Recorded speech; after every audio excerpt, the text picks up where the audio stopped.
Now, I understand that Huckleberry Finn being a dystopian novel is an idea you might scoff at. You might retort to me back that it's impossible for it to be a dystopian novel. It's a coming-of-age adventure comedy drama satire, which at that point I would figure like it'd be a lot easier to add a genre than to restrict one from entering. But the biggest thing is that people consider a dystopian novel to be kind of reflexive of government. It's either showing a complete intrusive and powerful government that oppresses the people, or shows some sort of post-apocalyptic event that creates a lack of government causing anarchy. And those are kind of the two predominant dystopias that we see. Now, I'm not going to try to go too deep into semantics of, what's a dystopia? Because I believe that the actual definition of a word is kind of useless, because, all words should just be defined by the meaning they are given by the populace. Because people give words meaning. So obviously, if people consider that to be what dystopia is, then I should agree with them. And from that perspective, Huckleberry Finn is obviously not dystopia. But I feel that people do not even follow that rule, actually. And that's just what they think a dystopia is. Because in reality, their view of what defines a dystopia is closer to what I feel defines Huckleberry Finn as a dystopia. So, let me give you an example. So let's say you have a movie, right? And it's about this giant oppressive government and a bunch of people rebelling against it, and they're kind of just having to take little shots at the government doing whatever they can to stop it, but they're constantly out on the outskirts. They're constantly being beaten back. It's optimistic, but it's still not a big, grand, full victory. Now, you might think, okay, this clearly falls into the dystopian format, oppressive government, a rebellious group. But that's like the plot of Star Wars. It's the plot of tons of movies. And you might say, oh, well, of course those movies are not dystopias, because it's in the past, Star Wars. It's not in the future, and that's why Huckleberry Finn isn't a dystopia, which is just a stupid argument, because, there's no thing about setting that defines a dystopia. A dystopia is just a utopia, the inverse, of course, and a utopia can be anything. In most religions, there's a utopia in, an afterlife. And that an afterlife doesn't have a designated time that takes place in. And if a utopia can exist at any time, then a dystopia must be able to exist at any time. But I don't think anyone really believes this argument. The other argument is that it just does not feel like a dystopia. It does not have the traits of a dystopia. And that's where we agree, because it's not the government that defines a dystopia. It is the society, in my opinion. And now, that's right, everybody. This is the Society Joker special. That's not even. It's not. It can't be a special because this isn't a show. This is just a video. But you know how things go. See, that's the. What is it? What are we doing? Is this like a TV show? We should have. That's like from Phineas and Ferb Across the Second Dimension was usually a movie about dystopia. See, it's like a reference to that, and that's like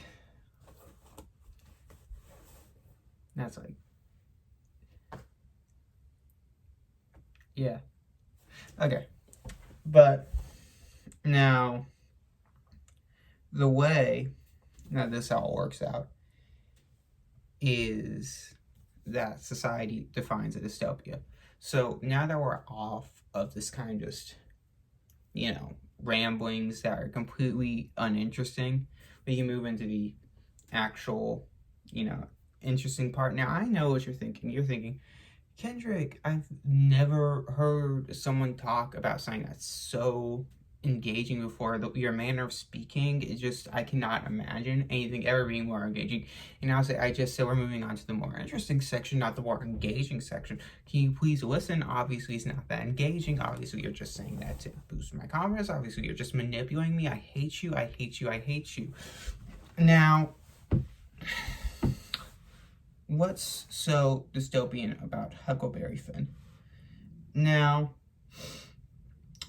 Huckleberry Finn is a novel that deals with racism, right? And I think the way racism is portrayed in Huckleberry Finn is dystopian in nature.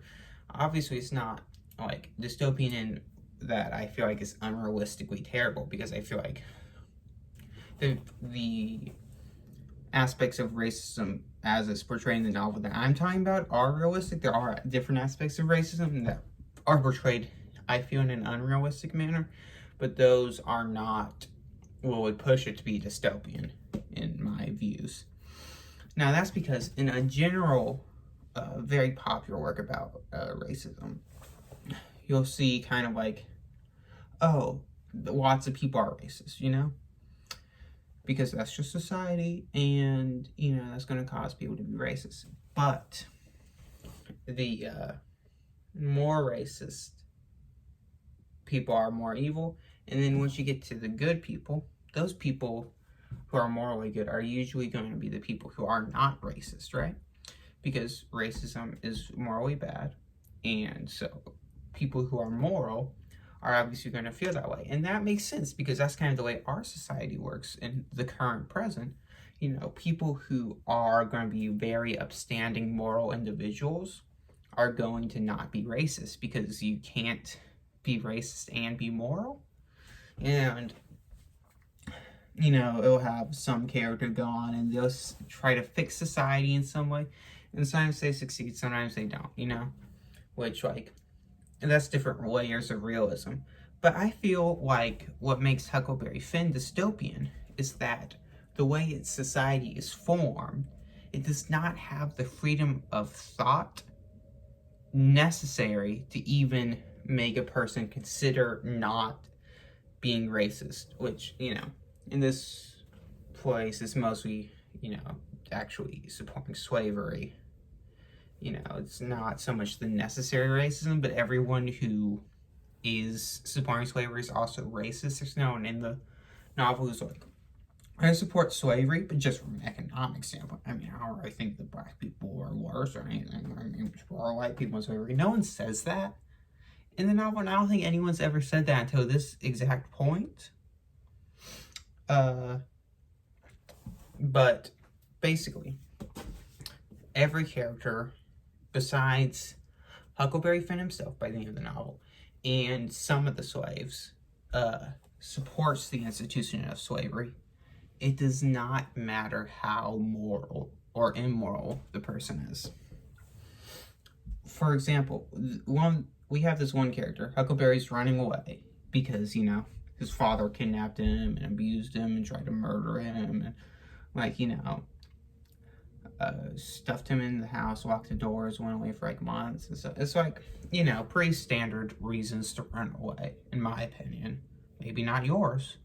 But the way he gets him, he's like, oh, you're just an apprentice who's escaping, which an apprentice at this time is basically, they take an orphan and they force them to work with a guy to teach them a skill, and usually they're being abused and whatnot, which is basically, just is pretty similar to slavery. Of course, apprentices were treated much better than slaves, but it's still horrible and still bad and still similar. So if you find that wrong, then you must find the forced servitude of people based on race as bad as forced servitude based on parental status.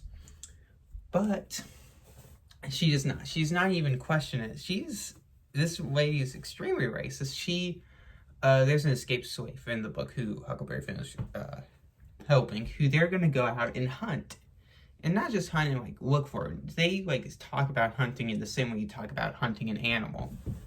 And this just shows the disparity that racism is considered moral in the society. Racism is considered a virtue.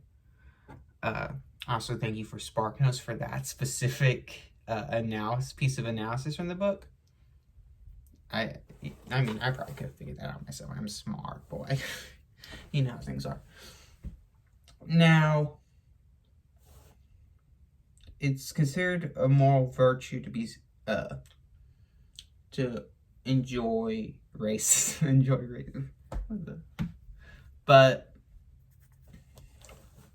it's also no one's so bad that they don't like racism, which I understand is like a completely strange thing to think, like, oh, you can be so immoral that you're not racist, but like at the time, that's basically in the setting of the book, that's basically what you would have to be to not be racist. But the most evil character in the book, which Huckleberry Finn's father, who I just mentioned all this stuff he did, he's like really super duper racist. He like goes on a lot of tirades about how like people shouldn't not be slaves. So like, yeah, it's basically, you know, something that is constantly prevalent in every single individual, in every single thing in the society. Everything and everyone is racist. Everything and everyone supports slavery, and there's no real escape from this. It's become so intertwined with the moral values that when Huckleberry finds it, that he wants to help this person who's escaping slavery, and like he starts to view this person as a person, you know. He thinks he's committing an immoral action. It is something that in the zeitgeist of the population is a virtue to be supporting slavery, to be racist. And Huckleberry Finn has to grapple with this. And the ending point in the book is not Huckleberry Finn saying, no, society is wrong, racism is bad. It's Huckleberry Finn rejecting society. He states that if he is going to go to hell for helping Jim, he will just go to hell. So this shows that in the view, it is so impossible to view the moral structure as supporting non-racist activities, that Huckleberry Finn finds it easier to completely reject morality rather than to fit in, you know, actually not being racist and towards it. And the novel ends with Huckleberry Finn rejecting society altogether, saying he's going to go out west, you know. This is in the antebellum period, where it's basically just anarchy out there. And he's just going to go out there because he finds they cannot live in a society, you know, which I feel is him saying that his views now do not work with society because society has very rigid moral values, and one of those moral values is of slavery. So, you know, society's moral values are just incompatible. You cannot live in a society and not be racist. And I'm wondering what other book, you know, is about how a society's thoughts are controlled by constantly putting in, you know, paradoxical statements into the mind of the populace and making them think they're true. That's right. We have Joker Society and 1984 in this episode. Best one yet. Still not a series, still not a show. I guess it's an episode of like life. How that's This is the first video I've ever made that script, and it still sucks. But, you know, I, like most people who've referenced 1984, I've never read the book. I've watched the TED Ed video on it, so, like, I'd say I'm, like, more prepared to speak on the book than 99% of people who have referenced it. But the basic thing about 1984, from my understanding, is that, you know, the populace is put in place by constantly having these paradoxical statements put into their mind until they believe them to be truth. And I feel like you can very easily link this to the way the society in Huckleberry Finn puts the very paradoxical idea that slavery is moral into the populace, to the point where it's so believed to be a truth that even disagreeing with that is not seen as right by those who disagree with it. You can not support slavery, but you just find that to mean you're being immoral, and that society just has these values that you just can't abide by, which I think is a very distinct dystopian feature, as you can see by the link to 1984. The society is completely impervious to change. You know, no one has the tools to not be racist in this society. And I think that's why it's dystopian, because you cannot think differently. The minds of the populace are so controlled, and I think that's what defines a dystopia.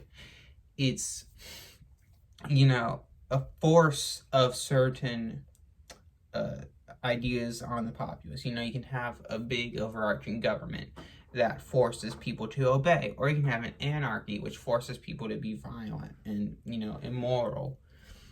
And here we're having this overarching society. It's not a government controlling it. It's a society that's controlling the society's own thoughts. And they're forcing this idea to become so ingrained that it is impossible to not be racist. And I feel like that is a very clear example of a dystopia. 김소은 동지 우리는 당신밖에 모르